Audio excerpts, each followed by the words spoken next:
साहब साहब मैंने कुछ नहीं किया था साहब। बोल क्या कांड किया तूने और कौन कौन लोग शामिल हैं तेरे साथ? साहब मैंने कोई कांड नहीं किया, खुद अभिषेक भैया ने मुझे डेबिट कार्ड दिया था पैसे निकालने के लिए। हाँ बस। यार तूने वो फाइल दिया था क्या? हाँ बस हो ही गया क्या? अभी कंप्लीट। हाँ भैया मैं आपसे बोला था ना मुझे 30,000 रुपए की जरूरत थी, तो कुछ हो जाता तो। अरे हाँ 1 मिनट, 40,000 निकाल लेना, 10,000 मुझे चाहिए। साहब वो कार्ड उन्होंने मुझे उनके गायब होने के 2 दिन पहले दिया था। बेवकूफ समझ रहा है हमें, कहानी बना रहा है। साहब मैं कोई कहानी नहीं बना रहा, अभिषेक भैया ने खुद मुझे कार्ड दिया था और एक्स्ट्रा 10,000 रुपए निकालने के लिए कहा था। वो तब से लेके अभी तक जेब में लेके घूम रहा हूँ, लेकिन वो अचानक से गायब हो गए तो। वो जहाँ गायब है तू जानता है। साहब मैं नहीं जानता हूँ। अभिषेक सर अपना कार्ड शंकर को क्यों देंगे? सर ये शंकर जरूर झूठ बोल रहा है। हाँ सर, आप पता कीजिए उसने अभिषेक के साथ क्या किया। सर अनन्या को तो हम खो ही चुके, कम से कम अभिषेक को। तुम्हारे पापा को 2 जवान लड़कियों के साथ जोड़ रही है पुलिस। उनके रहते तो बदनामी का डर था ही, उनके जाने के बाद भी कोई कम बदनामी नहीं हो रही है। सच में ये पापा ऊपर जाने के बाद में भी हमें चैन से जीने नहीं दे रहे। मैं तुमसे कह रही थी पुलिस को जाकर खबर कराओ कि पापा हरिद्वार के नाम से निकले और फिर गायब हो गए हैं। अब भुगतो पुलिस को ना बताने का नतीजा। ये पुलिस वाले हमें चैन से जीने नहीं देंगे। सर मुझे लगता है शंकर सच बोल रहा है, क्योंकि मैंने चेक किया अभिषेक के गायब होने से पहले भी शंकर ने उसके अकाउंट से कई बार पैसे विड्रॉ किए। लेकिन अभिषेक की मेड संगीता तो शंकर पर शक जता रही है। सर हो सकता है वो झूठ बोल रही हो या फिर अभिषेक ने उसे बताया ही ना हो। अभिषेक का एक ऑटो ड्राइवर को अपना डेबिट कार्ड देना उतना ही अटपटा है जितना कि ये केस अटपटा है। हो सकता है अभिषेक ने पहले से प्लान बना के रखा हो और उसने अपने इस प्लान में शंकर को भी इन्वॉल्व कर लिया हो। एक काम करो, शंकर को छोड़ दो, जाने दो उसे, पर उस पर नजर रखो। हो सकता है इससे हमें अभिषेक की लीड मिल जाए। ठीक है सर। सर एक बात और पता चली है, अभिषेक के गायब होने से पहले उसका कार्ड कई बार दिल्ली और हरियाणा की अलग अलग वाइन शॉप और बार्स में भी स्वाइप किया गया है। जिन जिन बार में भी अभिषेक का डेबिट कार्ड स्वाइप हुआ है वहां पर अभिषेक के बारे में पता करो और अनन्या के बैंक अकाउंट भी चेक करो, शायद यहां से हमें कोई लीड मिल जाए। Sure sir.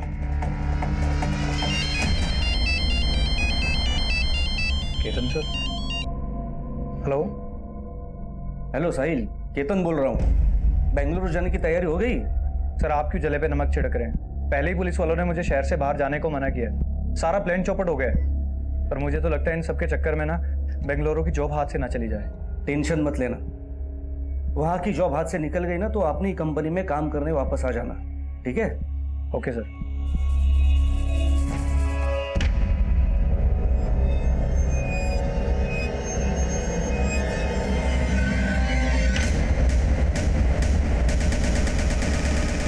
सर विजेंद्र जी के कॉल रिकॉर्ड में एक नंबर मिला है।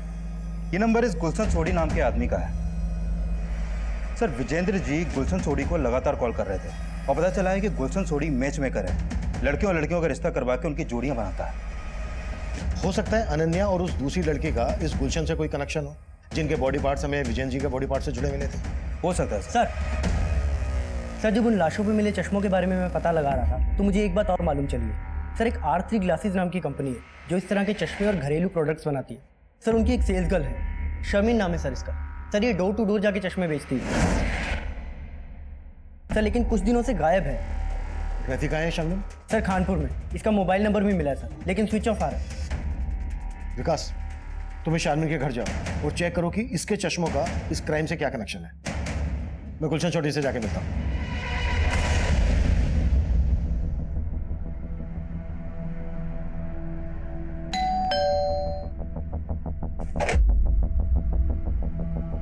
जी गुलशन चौधरी। जी सर। हमें विजेंद्र जी के बारे में बात कर रहे हैं। हाँ साहब, मेरी बेटी शर्मिन चश्मे बेचती है, मगर आप ये सब क्यों पूछ रहे हैं? कहाँ है वो? बुलाइए उसको, बात करनी है। बात दरअसल वो कई दिनों से घर नहीं आई है। अगर शर्मिन इतने दिनों से गायब है तो उसकी मिसिंग कंप्लेंट क्यों नहीं दर्ज करवाई आपने? साहब दरअसल 1 हफ्ते बाद उसका निकाह था, क्या अचानक वो गायब हो गई? उसको ढूंढते साहब, कहीं से उसको ढूंढते। जी वो विजेंद्र जी तकरीबन 3 महीने पहले मिले थे मुझे। दरअसल वो शादी करना चाहते थे। विजेंद्र जी शादी करना चाहते थे? हाँ जी अच्छा, आपने उनका किसी के साथ रिश्ता करवाया था? जी, मैंने उनको उनकी उम्र की काफ़ी सारी औरतों की फ़ोटोएं दिखाई थी। ये देखिए सर, ये सारी औरतें आपकी तरह सेकंड इनिंग की शुरुआत करना चाहती हैं। Second inning?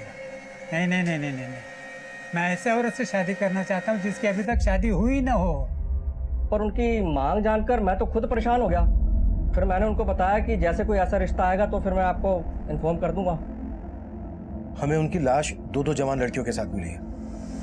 लाश? हाँ, और उनमें से एक लड़की ये थी। इसका नाम है अनन्या। आप जानते हैं इसको? जी नहीं, मैं नहीं जानता इसको। किसी दूसरी जवान लड़की के साथ रिश्ते की बात करवाई थी इनकी? सर जी, कोई पला जवान लड़की इतने बुजुर्ग आदमी के साथ शादी क्यों करेगी? अच्छा, विजेंद्र जी शादी करना चाहते थे, ये बात उनके घर वालों को मालूम थी? नहीं जी, मुझे तो विजेंद्र जी अकेले मिलने आते थे। ये शर्मिन नाम की लड़की भी शादी करना चाहती थी। आप जानते हैं इसको? नहीं सर, मैं नहीं जानता। सर पापा इस उम्र में शादी क्यों करेंगे? जरूर आपको कोई गलत इन्फॉर्मेशन मिली है सर। तुम्हारे पापा गुलशन सोडी नाम के मैच मेकर से मिल रहे थे लगातार। ये गुलशन ही तुम्हारे पापा के लिए रिश्ते ढूंढ रहा था। ये सब झूठ है सर। पापा तो मम्मी से बहुत प्यार करते थे सर। देखो, अगर हमसे कुछ भी छुपा रहे हो तो सच बोल दो, वरना तुम्हें बहुत परेशानी होगी। हम आपसे कुछ नहीं छुपा रहे सर। जरूर ये मेरे पापा को बदनाम करने की चाल है। वो गुलशन आपसे झूठ बोल रहा होगा सर।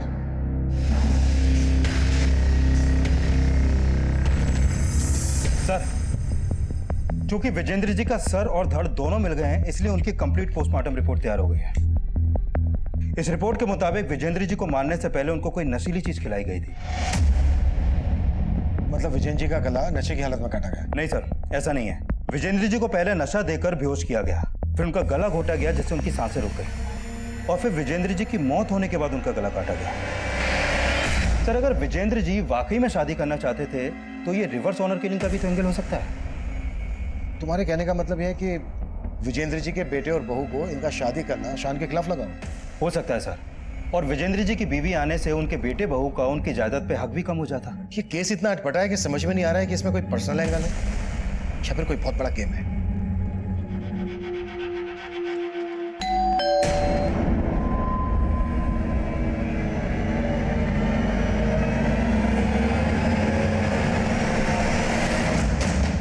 सर, मुझे लगता है ये केस पर्सनल एंगल से ही क्रैक हो सकता है। अच्छा, मैं अनन्या के बैंक ट्रांजैक्शन चेक कर रहा था तो मुझे मिला कि उसके मर्डर से 10 दिन पहले उसके अकाउंट से 22,024 रुपए किसी सगमा एंटरप्राइजेस के नाम ट्रांसफर हुए थे। पता करो ये सगमा एंटरप्राइजेस क्या चीज़ बनाती है। Sure sir. सर, अभिषेक जिन जिन बार्स में जाता था उनमें से एक की सीसीटीवी में कुछ मिला। साहब, ये अभिषेक भैया के दोस्त थे, लेकिन मैं इन्हें नहीं जानता। तो खुद बैठ के इनके साथ पी रहा था और बोल रहा है तू इनको नहीं जानता? साहब, तब मैं अभिषेक भैया को सिगरेट देने गया था। अरे भाई जैसा भैया, आपका सिगरेट। हाँ, तू भी बैठ जा। अरे नहीं भैया, मैं कैसे पी सकता हूँ? आपको घर पे छोड़ना है। अरे बैठ ना, इधर आ। और भैया ने जबरदस्ती बिठा लिया मुझे। इसका स्केच बनवा सकता है? साहब, पहले और आखिरी बार मिला था, कुछ याद नहीं आ रहा है। सोलंकी, इसकी याददाश्त चली गई है, जरा याददाश्त वापस लाने में इसकी मदद कर। साहब, मुझे सच में नहीं मालूम है साहब, मुझे नहीं मालूम। सर, अनन्या के बैंक अकाउंट से जिस संगमा एंटरप्राइजेस कंपनी को पैसे ट्रांसफर हुए थे, वो कंपनी सीसीटीवी कैमरा और हिडन कैमरा इंस्टॉल करने का काम करती है। मैंने उधर बात की तो पता चला कि अनन्या ने अपने घर में सीसीटीवी कैमरा नहीं बल्कि हिडन कैमरा इंस्टॉल करवाए थे। Hidden camera? हाँ सर, और वो कैमरे अनन्या ने खुद इंस्टॉल करवाए थे।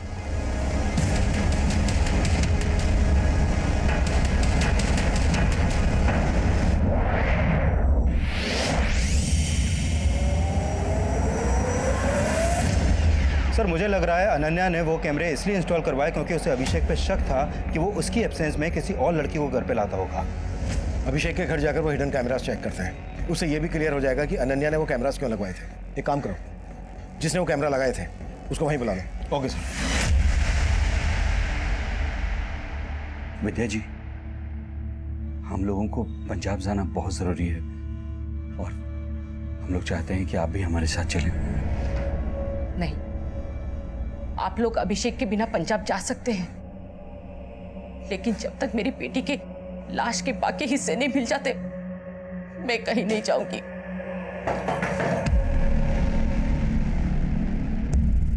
हमें यहाँ की तलाशी लेनी है। तलाशी? जी, ये रहा सर्च वारंट। बताइए कहाँ पर आपने हिडन कैमरा स्टोर किया? जी ऐसी बातें कर रहे हैं सर आप? आपको अभी पता चल जाएगा।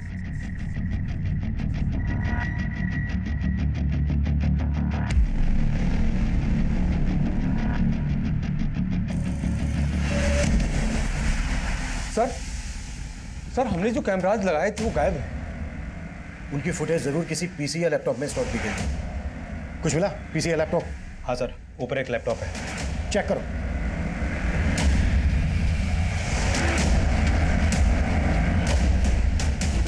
सर इसमें कोई फुटेज नहीं है। जब मुझे ये नहीं पता कि कैमरा लगवाया किसने, तो ये कैसे पता होगा कि किसने निकलवाया सर? तुम यहाँ पर अनन्या के आने के पहले से ही काम कर रही थी, है ना? जी सर। क्या अभिषेक पहले यहाँ पर किसी लड़की के साथ? नहीं सर, अभिषेक सर वैसे नहीं थे जैसा आप सोच रहे हैं। हो सकता है संगीता भी शंकर की तरह अभिषेक की वफादारी कर रही हो। लेकिन सर शंकर तो कुछ उगल ही नहीं रहा और संगीता के खिलाफ भी अभी तक कुछ नहीं मिला है। सर अभिषेक के साथ जो ये लड़का बार में बैठा है, इसका मोबाइल नंबर हमें इस शमीन के कॉल रिकॉर्ड में मिला है। व्हाट? जी सर सत्यम नाम है इसका। इसका मोबाइल नंबर भी कई दिनों से बंद आ रहा है।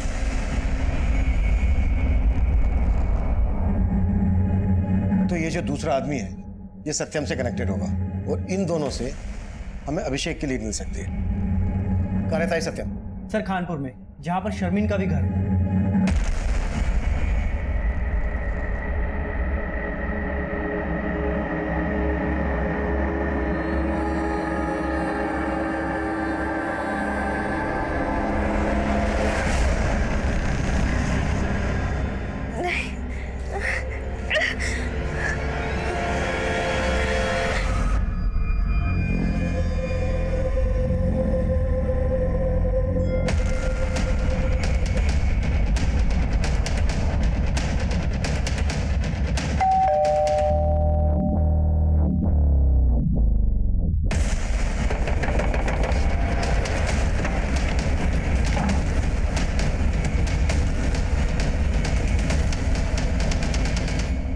सर फेस पर, इसके हाथों पर, बॉडी पर कई जगह चोटों के निशान है।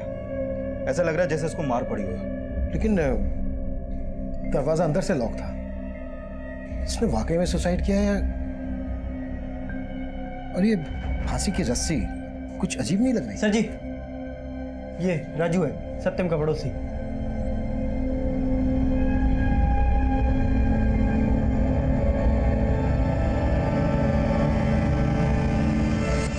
सत्यम के साथ यहाँ कौन कौन रहता था? सर सत्यम की एक माँ है जो यूपी में रहती है। वो यहाँ पे अकेले ही रहता था। सत्यम काम क्या करता था?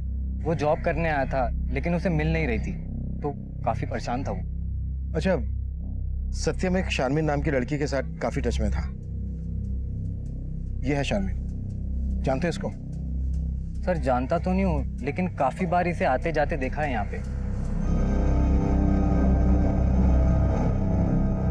सत्यम के साथ जो ये लड़का है इसका नाम है अभिषेक, और ये जो दूसरा लड़का है इसको जानते हो? शायद इसका भी आना जाना हो। नहीं सर, मैं इसके बारे में कुछ नहीं जानता। सर शामिन सत्यम को जानते थे और सत्यम अभिषेक को। कहीं ऐसा तो नहीं कि अभिषेक का शामिन से अफेयर हो, जिसके लिए अनन्या ने अपने घर में कैमरा इंस्टॉल करवाया और अब शायद शामिन अभिषेक के साथ गायब है। लेकिन शारमिन अभिषेक के साथ गायब है या अकेली गायब है, ये कंफर्म कैसे होगा? और इस सबके बीच में सत्यम की मौत का क्या राज है? विकास, एक काम करो, अभिषेक के घर के रास्ते में जितने भी सीसीटीवी हैं खंगालो और शारमिन के अब्बू से अभिषेक और सत्यम के बारे में बात करो। Okay sir. नहीं साहब, मैं इनमें से किसी को नहीं जानता और मेरी बेटी का किसी के साथ कोई चक्कर नहीं था। अरे उसकी तो अभी शादी होने वाली थी। मेरी बच्ची को ढूंढने दीजिए साहब। उसने कुछ गलत नहीं किया है, लेकिन उसके साथ जरूर कुछ गलत हो रहा है। न जाने मेरी बच्ची कहाँ किस हाल में होगी।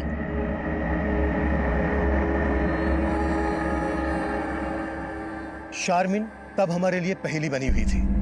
तब हम उसे सस्पेक्ट मानकर चल रहे थे, लेकिन वो इस केस में एक विक्टिम थी। वहीं सत्यम तब हमारे सामने इस केस में एक विक्टिम बनकर आया था। उसकी मौत संदिग्ध हालत में हुई थी।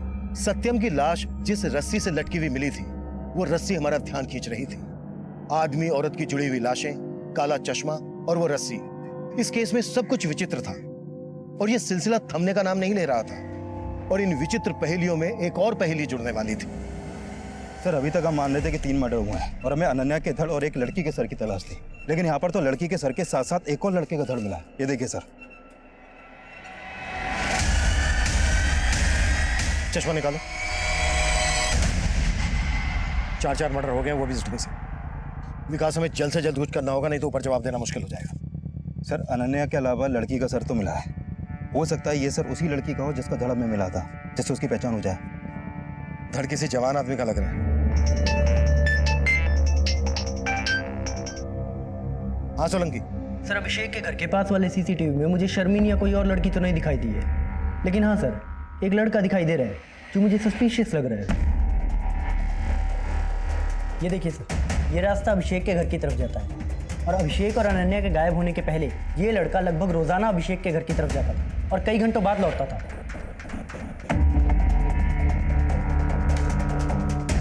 सोलंकी, इसके बारे में जल्दी पता करो। सर। विकास, सत्यम के कॉल रिकॉर्ड्स चेक करो और पता करो कि उसके कॉल रिकॉर्ड्स में इस लड़के की शक्ल वाले किसी आदमी का नंबर है क्या। हो सकता है ये लड़का वही हो जो बार में अभिषेक और सत्यम के साथ बैठा था। Okay sir. हाँ सर, इस लड़के को मैंने एक आध बार अभिषेक के घर से निकलते हुए देखा था और जब उस दिन वो अभिषेक के घर से जब बाहर निकल रहा था तो अभिषेक की मेड ने दरवाजा बंद किया था। मैं बताती हूँ सर। सर वो खेमचंद है। तेरा और खेमचंद का इस कांड से क्या लेना देना है? कोई लेना देना नहीं है सर, वो बस मेरा बॉयफ्रेंड है सर। बॉयफ्रेंड? कहाँ मिलेगा तेरा बॉयफ्रेंड खेमचंद? सर वो एवरेस्ट प्लाजा बिल्डिंग में गार्ड है। तो वो हिडन कैमरा इसलिए निकलवाए ताकि तेरा और तेरे बॉयफ्रेंड खेमचंद का राज ना खुले? नहीं साहब, मैंने कोई कैमरा नहीं निकलवाया, हम तो बस प्यार करते थे। वो एवरेस्ट बिल्डिंग में नाइट शिफ्ट ड्यूटी पे था तो अभिषेक सर और अनन्या मैडम के घर से चले जाने के बाद बस दिन में आया करता था सर। सर मैं सिर्फ संगीता से मिलने जाता था सर, इसके अलावा मैंने कुछ नहीं किया सर। बातों के भूत बातों से नहीं मानते।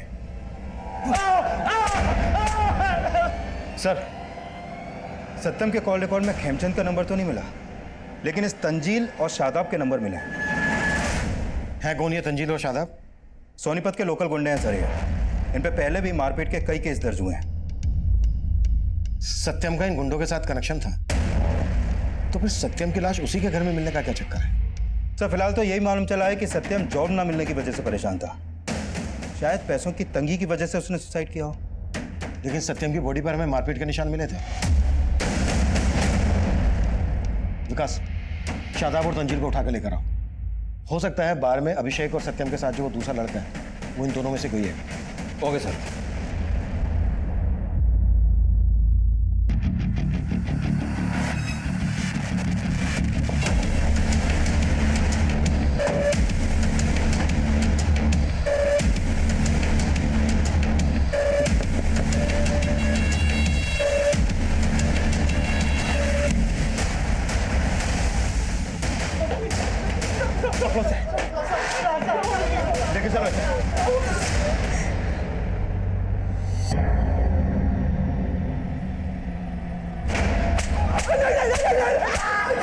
सोलंकी, साहब हमने किसी को नहीं मारा साहब। मैं शर्मिन को पसंद करता था साहब, और वो सत्यम को चाहती थी, उससे निकाह करना चाहती थी, इसलिए हमने उसको उठा लिया साहब।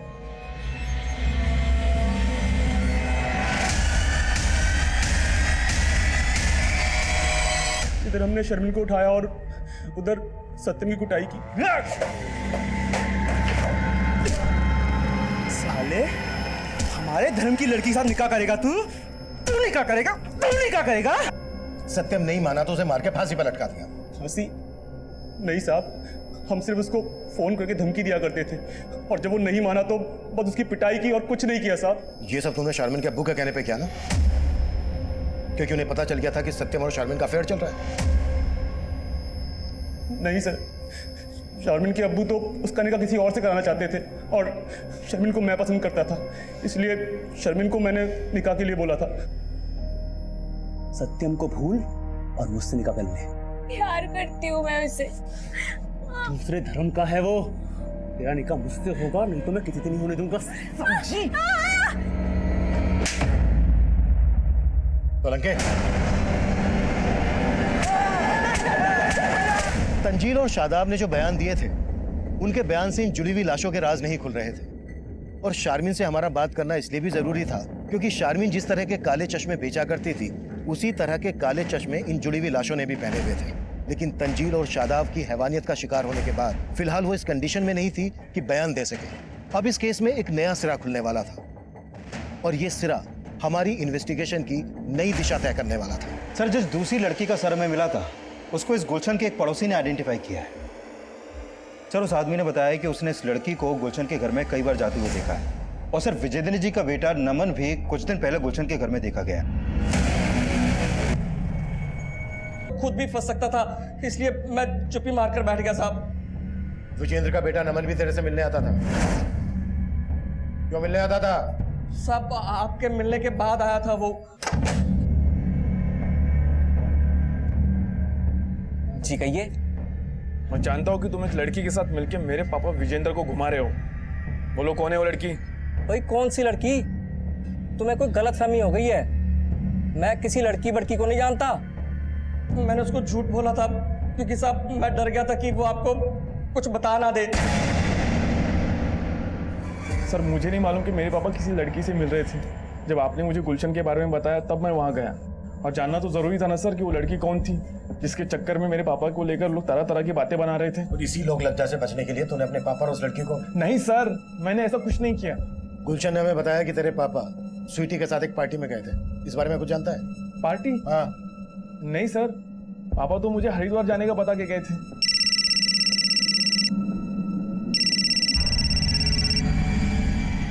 हाँ सोलंकी। सर, शर्मीन को हॉस्पिटल से डिस्चार्ज कर दिया गया है। अब वो घर पे है और हम उससे बात कर सकते हैं। ठीक।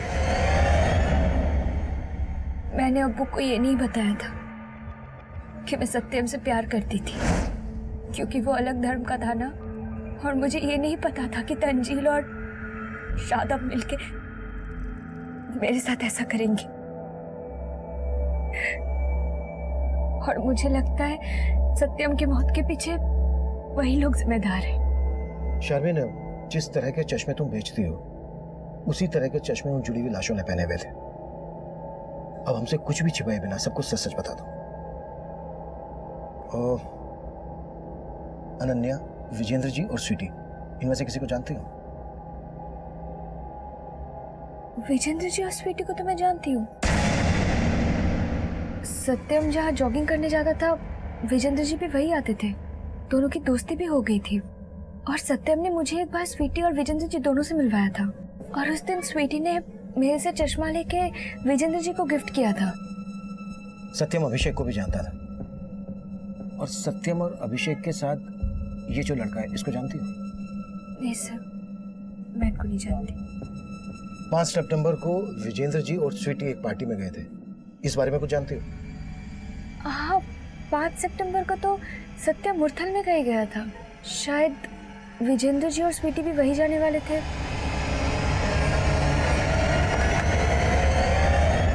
सर, अनन्या और अभिषेक का फोन भी मुरथल में ही बंद हुआ था। और विजेंद्र जी, स्वीटी और सत्यम भी मुरथल ही गए थे। शायद वो पार्टी मुरथल में ही हो। लेकिन गुहाना में लगभग 15-15 किलोमीटर की दूरी पर हमें सबकी लाशें मिली। और मुरथल में सब क्यों और किस वजह से इकट्ठा हुआ? सर, हो सकता है अभिषेक ने इन सबको वहां पर इकट्ठा किया हो। पर किस मकसद से? और ऐसी भी क्या पार्टी हुई जिसमें सबके सब मारे गए और सबकी लाशों को जोड़कर उन्हें काले चश्मे पहना दिए गए? सत्यम ने सुसाइड कर लिया, वो भी इस अनोखी सी दिखने वाली रस्सी से लटक कर। और सर, अभी तक हमें यह भी नहीं पता चल पाया है कि स्वीटी के सर के साथ जो धड़ में मिला था वो किस लड़के का था। हमें कैसे भी करके उस लड़के का सर और अनन्या के धड़ का पता करना है। गुहाना से लेकर मुरथल तक पूरा एरिया स्कैन करो और पता करो ये सब के सब कौन सी जगह पर मिले थे। Okay sir.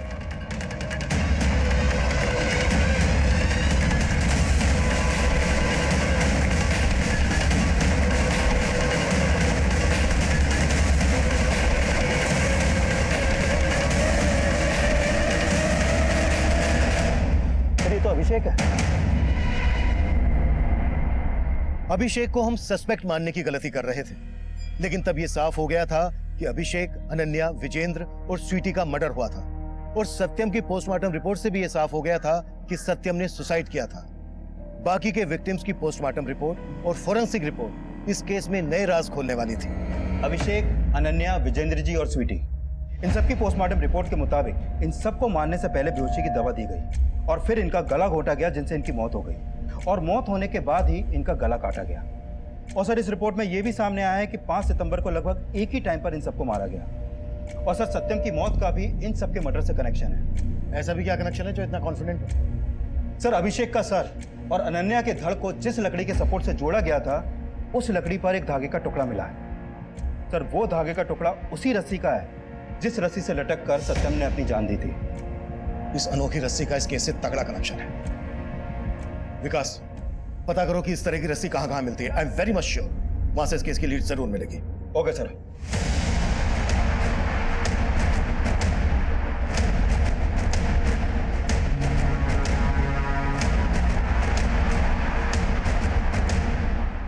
नहीं सर, ऐसी रस्सी कोई सप्लायर नहीं बनाता। पर हाँ, कुछ दिन पहले ही एक आदमी ने हमसे ऑर्डर करके खुद इस डिज़ाइन की रस्सी बनवाई थी। मेरी ये सिद्ध माला आपकी हर परेशानी को दूर कर देगी। एक बार अवश्य आजमाइए। अरे क्या बदतमीजी है ये? रस्सियां बनवाई तो क्या हत्यारा हो गया मैं? छोड़िए मुझे। अब तो छूटने नहीं वाला है। मुरथल में फार्म हाउस है ना तेरा? 5 सितंबर को पार्टी भी दी थी तूने। कौन कौन लोग थे तेरे साथ? किसके कहने पे ये कांड किया?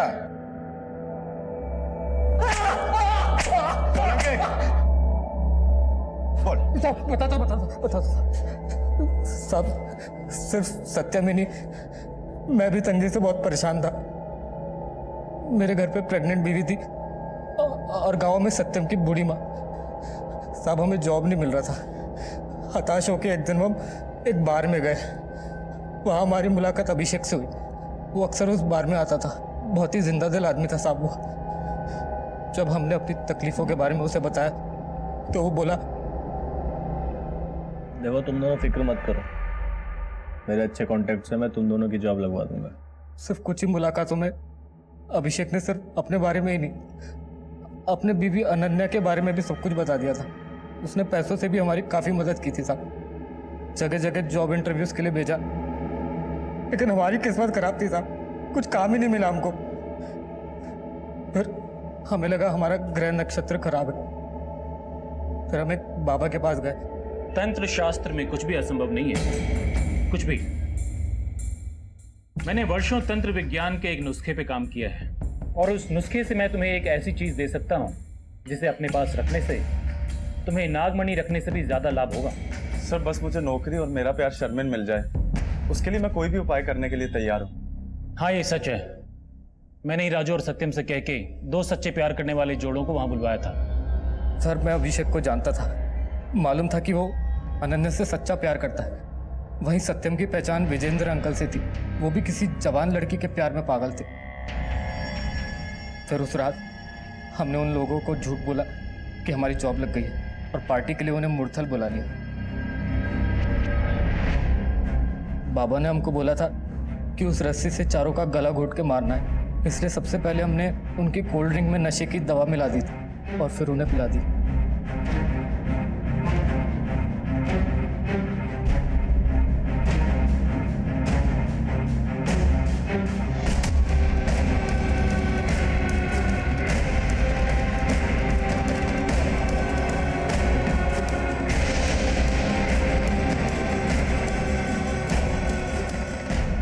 बहुत अच्छे।